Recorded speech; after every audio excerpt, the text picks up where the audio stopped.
Kamusta kayong lahat mga kababayan? Lalong-lalo na doon sa mga kababayan natin sa Pilipinas na naghahanap ng trabaho. Meron akong good news sa inyo mga kababayan.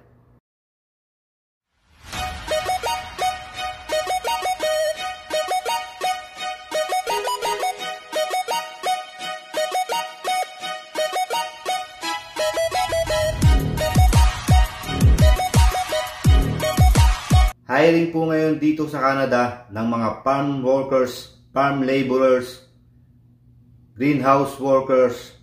Lahat po yan ay hiring po ngayon dito sa Canada.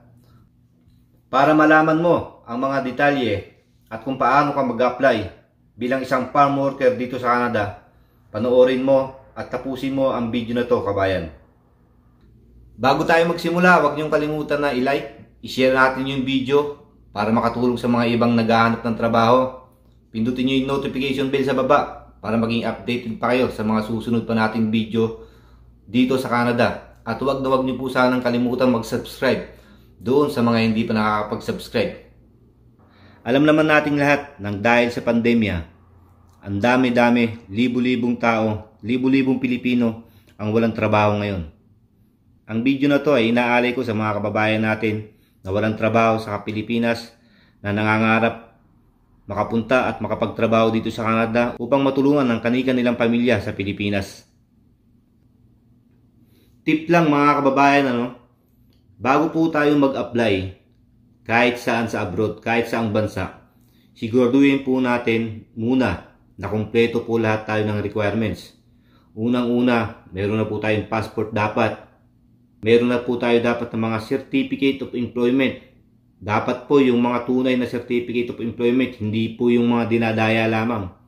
Hindi po kayo maaaring makapagsinungaling dito sa Canada. Mahuhuli at mahuhuli kayo kung mandadaya kayo ng mga dokumento na ipapasa nyo sa inyong mga potential employer. Kaya siguraduhin nyo lang na ang mga sinusulat nyo sa inyong mga resume at sa mga papeles na inyong pinipilapan ay lahat ay totoo. Isang tip pa mga kababayan, mas maganda, mas okay kung ang inyong resume or CV ay naka-Canada format na. Paano ang Canada format? Sa susunod, gagawa tayo ng video para sa resume na Canada format. Pero kung ang resume nyo ay hindi pa naka-Canada format, pwede nyo i-search sa Google at gayahin paano gumawa ng Canada format na resume. So mag-uumpisa na tayo. Ipapakita ko na sa inyo ang mga hiring sa farm worker dito sa Canada. Ang lahat po ng hiring na ipapakita ko sa inyo ngayon ay base po sa www.jobbank.gc.ca. Ito po yung mga hiring nila tungkol sa farm workers.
some kind of butterfly. Baby, you give me midnight. You whip up my appetite. Don't leave me here high and dry. Baby, you give me ice and fire. You're channeling wind and rain. You're some kind of butterfly. Baby, you give me midnight. You whip up my appetite. Don't leave me here high and dry.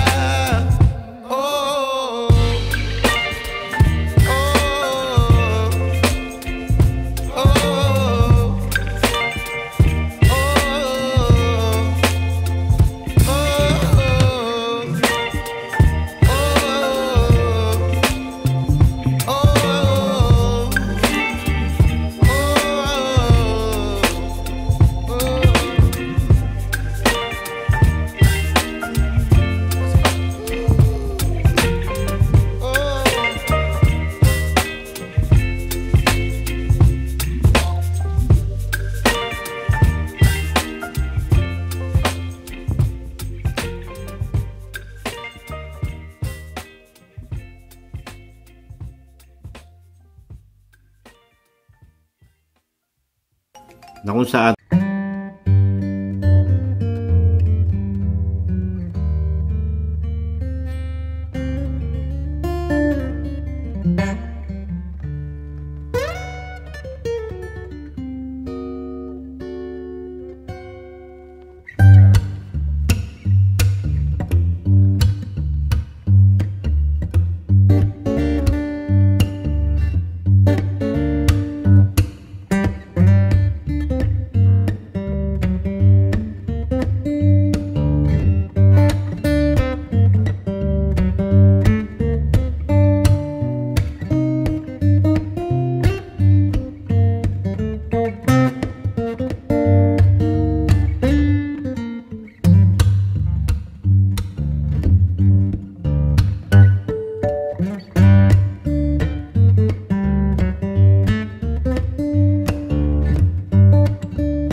dito sa Canada.